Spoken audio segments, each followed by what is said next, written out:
Tiene una licenciatura en Biología Ambiental por el Prescott College de Arizona, una maestría en Horticultura por la Universidad de Arizona y un doctorado interdisciplinario en Recursos Naturales de las Zonas Áridas por la misma universidad. Actualmente se desempeña como director del Programa de Seguridad Hídrica y Alimentaria de las áreas fronterizas del suroeste en el Centro Suroeste de la Universidad de Arizona en Tucson, Estados Unidos. Es etnobiólogo reconocido por sus trabajos para el rescate de las semillas nativas, la conservación de los polinizadores y el conocimiento ecológico tradicional. Ha escrito y editado más de 30 libros sobre diversos temas, entre los que destacan ecología política de los alimentos, agricultura de conservación y servicios ecosistémicos, conocimiento tradicional y sistemas alimentarios sustentables. En esta ocasión nos hablará el tema de etnobiología para el futuro, el cual está muy relacionado con su último libro. Bienvenido, muchas gracias por venir.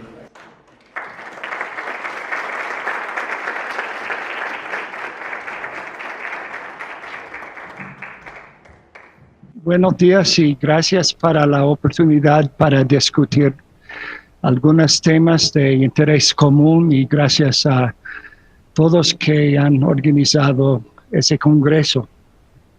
Me gustaría platicar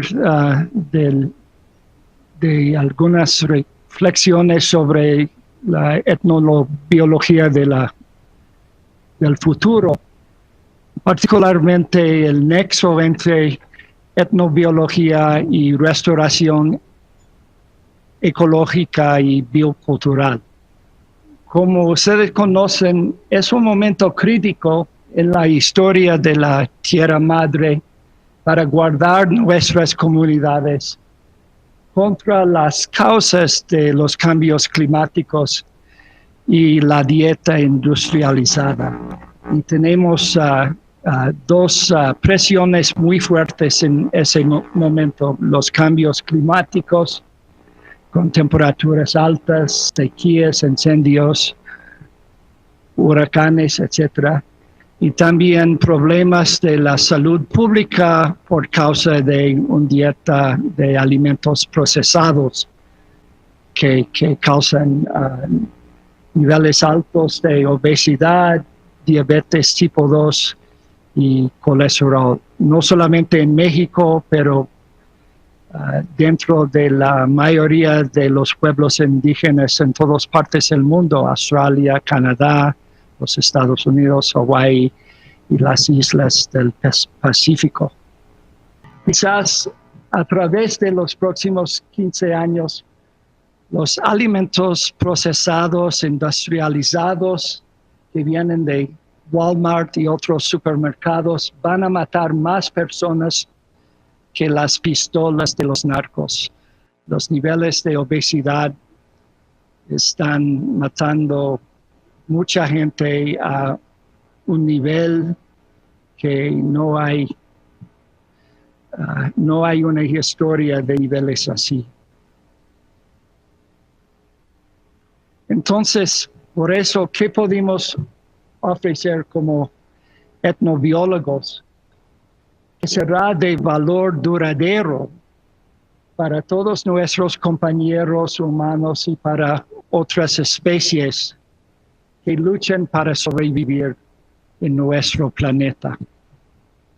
Si hay algo que nuestra capacitación que compartimos es aprender la capacidad de escuchar a otros, cuyos antecedentes pueden ser diferentes que los de nosotros, y luego dialogar con ellos para lograr un acuerdo o consenso sobre su significado, la interacción entre culturas y comunidades. Estas son habilidades que nuestra sociedad necesita desesperadamente hoy. Ups.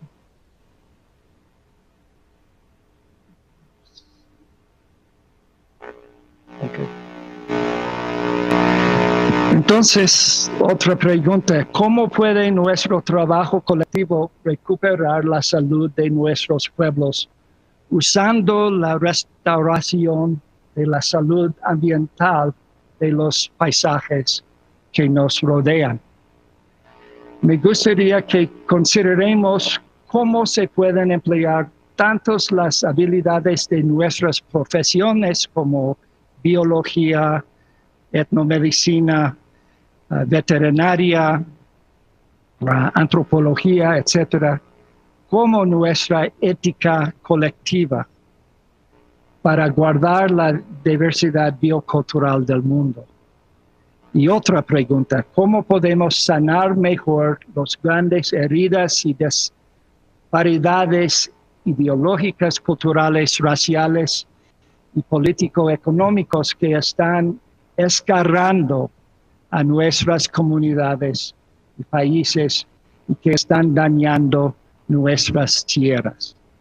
Son preguntas largas sin respuestas completas, pero creo que quisiéramos seguir en ofrecer respuestas. Y últimamente, ¿a quién se beneficia económicamente de la botánica económica? Puede beneficiarse más tangiblemente a los pobres y marginados entre nosotros. El Papa Francisco pidió a los líderes de la ciencia y la iglesia trabajen juntos para garantizar que los pobres tengan acceso a 3 cosas: trabajo, tierra y techos en la era de cambios climáticos. Entonces, para el resto de la ponencia voy a enfocar en los 3, trabajo, tierra y techos. Pero voy a ampliar la definición de techo para todos que ofrecen refugios duraderos de las tormentas de cambios climáticos.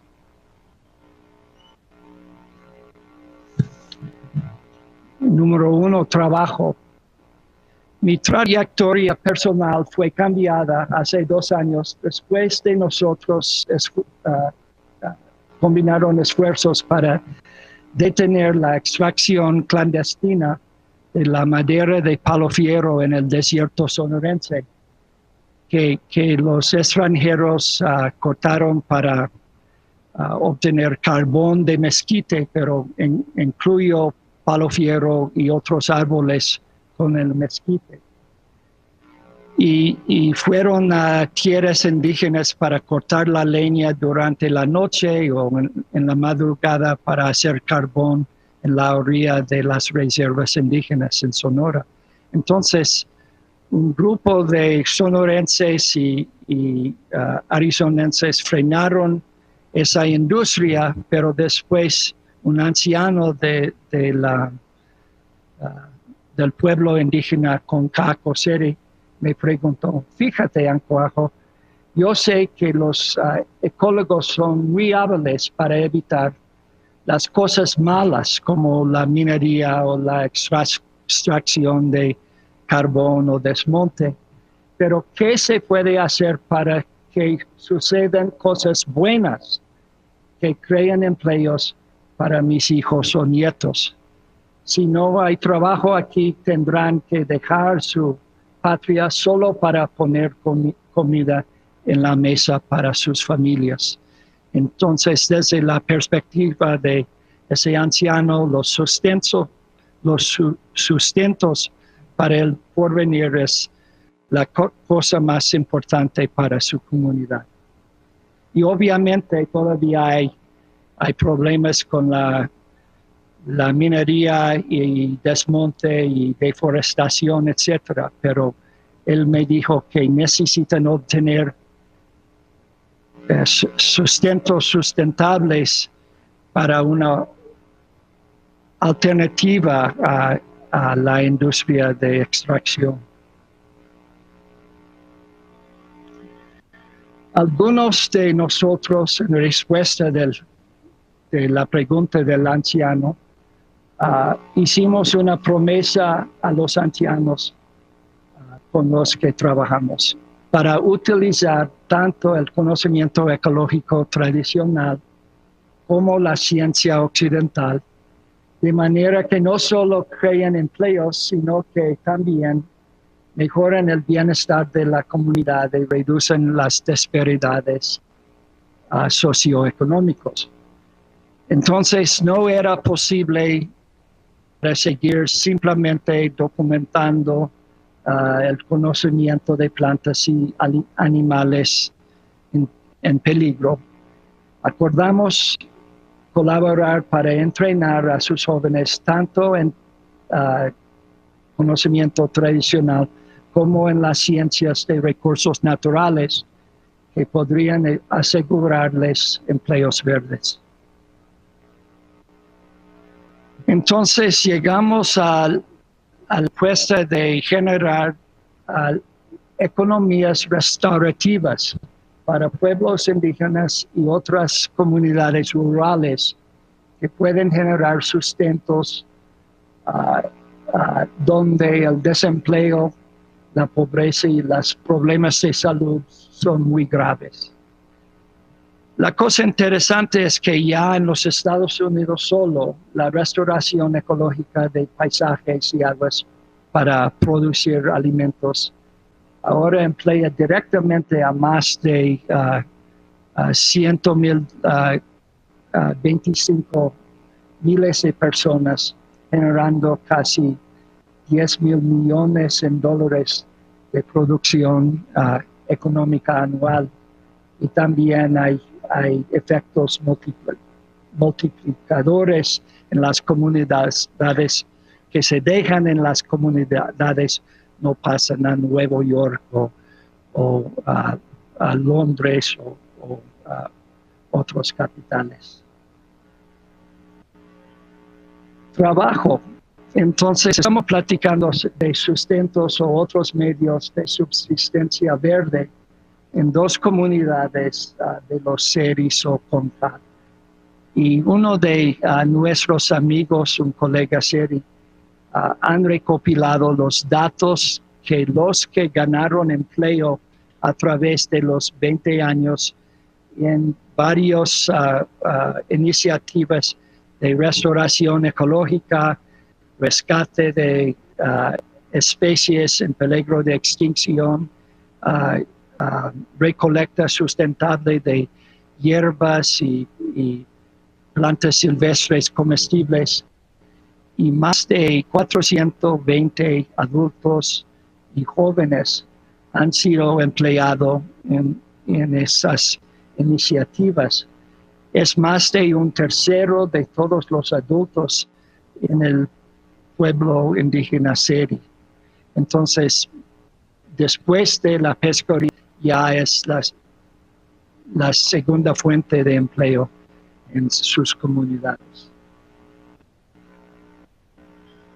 Y quisiera afirmar que ningún individuo o organización puede atribuirse el mérito de este desarrollo de una economía restaurativa indígena. Se necesitan dos pueblos y muchas manos para hacerlo, y no voy a nombrar todos, pero hay más de 20 investigadores mexicanos como Diana Luque y Nemar Narchi,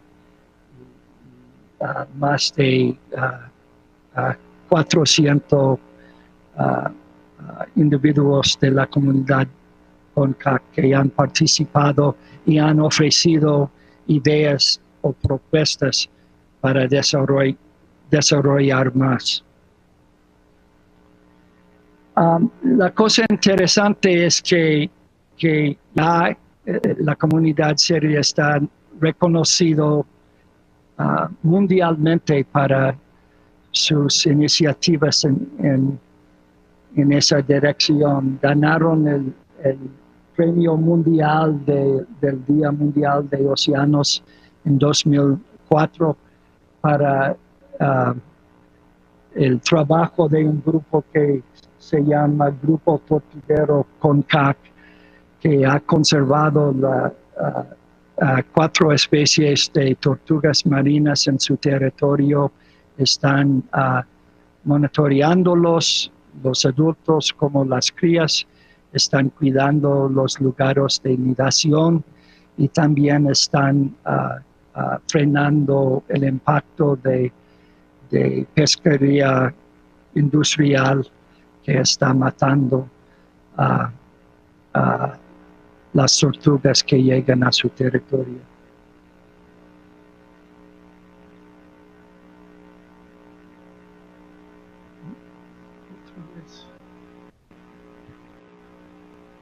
Quisiera explicar que no es un tipo de conservación capitalista neoliberal que beneficia solo unas pocas personas en las comunidades locales. En cambio, los proyectos reducen las disparidades entre y dentro de las comunidades a través de la provisión de salarios dignos. Y hay varios proyectos que incluyen ancianos, mujeres, hombres, gente que solamente hablan en el idioma Concak, otros que son bilingües y son guías de ecoturismo y están ofreciendo comidas típicas de su comunidad a extranjeros y otras indígenas que llegan para juntas en su territorio. Entonces es una mezcla de actividades, pero todos tienen el tema de restauración biocultural. Entonces ese enfoque no dual no ofrece más a la conservación de especies amenazadas que las necesidades económicas de los pueblos indígenas. Es un balance de los dos. Y tuvimos un artículo en Bioscience el año pasado, que es una recopilación de todos los datos con actividades en esa rama. Tierra, en los Estados Unidos observamos presiones fuertes, tanto en los pueblos indígenas como en los hábitats de las plantas y animales en peligro de extinción. Y ya tenemos luchas fuertes como lo de Standing Rock entre las indígenas y las compañías que están haciendo un pipeline o manguera grande para llevar gas desde Canadá a los Estados Unidos. Entonces la cosa curiosa es que hay mucha correlación entre la localidad de los pueblos indígenas y donde hay especies en peligro de extinción. Y no es por culpa de ellos, es que hay muchas intrusiones y invasiones a su tierra. Una vez más, tanto las indígenas como otros pequeños propietarios están preocupados con la falta de acceso de tierras, mercados justos y otros recursos para producir y vender los alimentos que producen. Entonces, un pequeño propietario me dijo, claro, personalmente me gustaría cultivar una gran variedad de nuestras frutas y razas criollas de maíz y chile. Pero si no hay tierra ni un mercado bueno para vender la mayoría de ellos, tendré que cultivar solo los que nos proporcionen ingresos y abandonar al resto de ellos. Entonces no podemos conservar la agrobiodiversidad si los campesinos no tienen mercados para mantener su producción más que lo que necesitan para su autoconsumo. Sin embargo, ahora hay muchos trabajos emergentes en esa nueva economía restaurativa. algunos que ellos en lo que ahora llamamos restauración biocultural. En los Estados Unidos es un estímulo muy fuerte para las economías rurales en todas partes de los Estados Unidos ahorita. Y resulta en que 40 especies de todas las 247 especies silvestres comestibles en peligro están parte de iniciativas de restauración en ese momento. Y en los Estados Unidos alrededor de $200 millones anual pasa por proyectos de restauración ecológico, y ojalá que la mayoría de ese apoyo puede pasar a los pueblos indígenas para mantener las poblaciones de plantas y fauna silvestre dentro de o cerca de sus pueblos.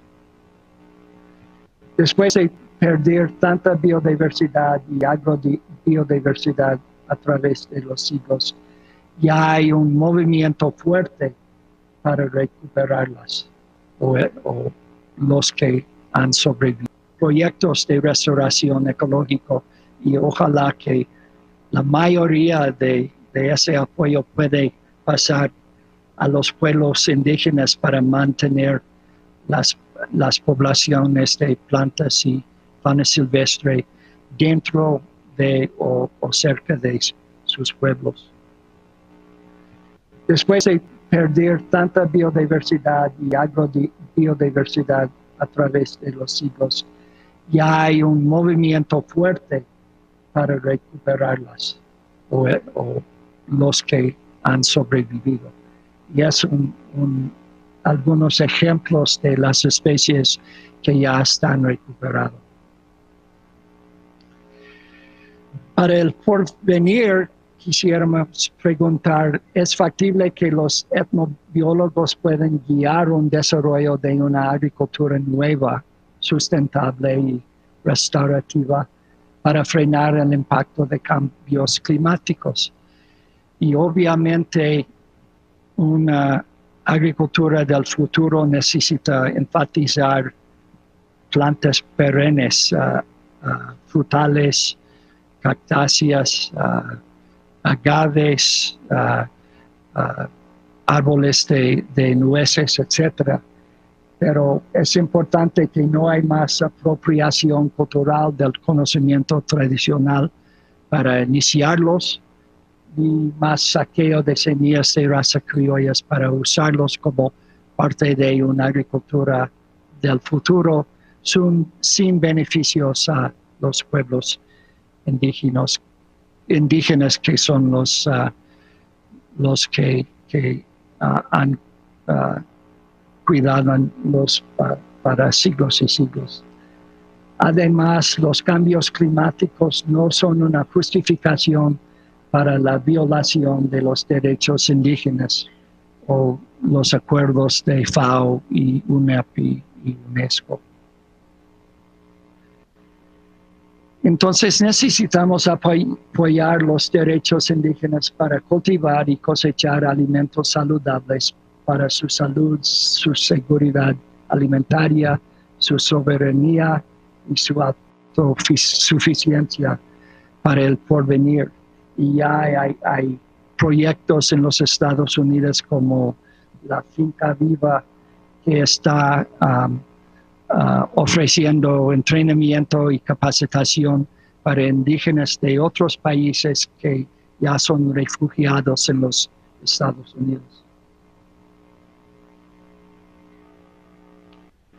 Afortunadamente hay etnobiólogos, antropólogos y ecólogos que ya han ayudado a los pueblos indígenas en su lucha para reclamar sus tierras y aguas y afirmar sus derechos territoriales para la agricultura, la recolecta, cacería y pesquería.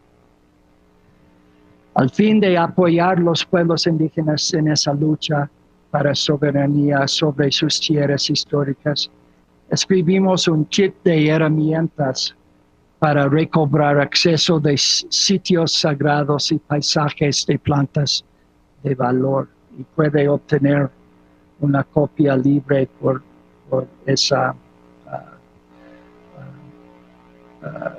página de hogar en el Internet. Para nuestro futuro, ya estamos sembrando un ecosistema urbano de agrobiodiversidad en Tucson para ampliar el exceso de alimentos nutritivos y culturalmente apropiados para los pueblos indígenas dentro de nuestro municipio y también las comunidades de refugiados que ya están con nosotros, desde sirianos a los de Honduras y Haití que ya están viviendo en Tucson.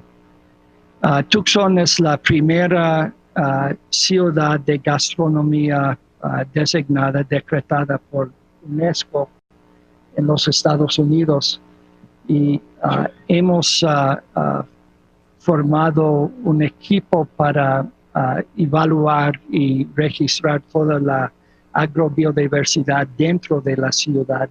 Y hay más de 2020 razas criollas de 340 especies de plantas alimenticias que ya están jugando en el sistema alimentario local en nuestro municipio.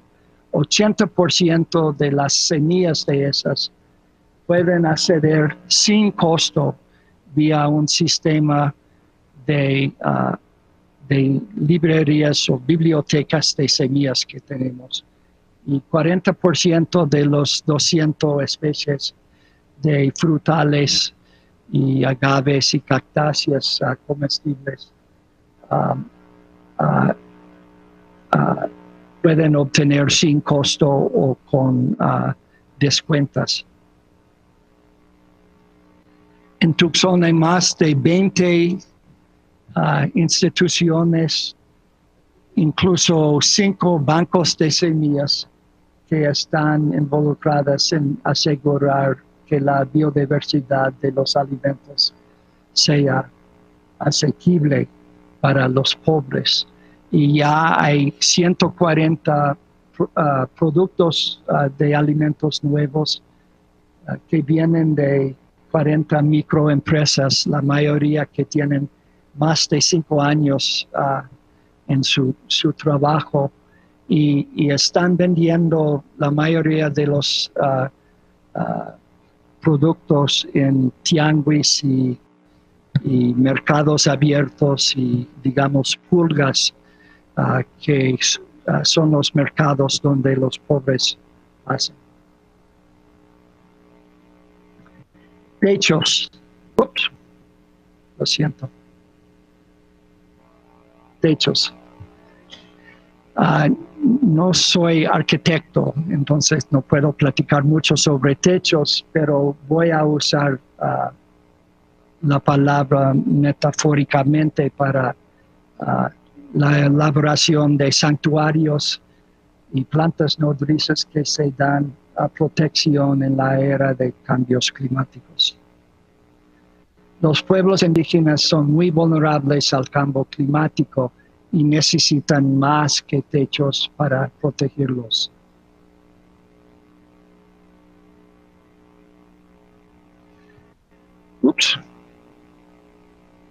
Ahora el pueblo Conca quisiera rentar sus cabanas a los turistas que quisieran pagar algo para la experiencia de la pérdida de zonas costeras. Entonces hay ecoturismo de cambios climáticos ahorita, que ellos están llegando para obtener la experiencia personal de la pérdida de zonas costeras por culpa de la subida del nivel del mar.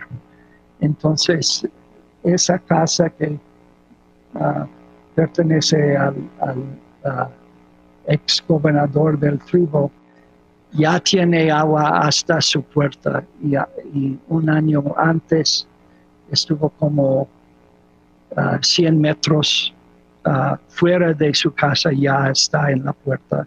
Hace 2 años que era más de un medio kilómetro fuera de su casa.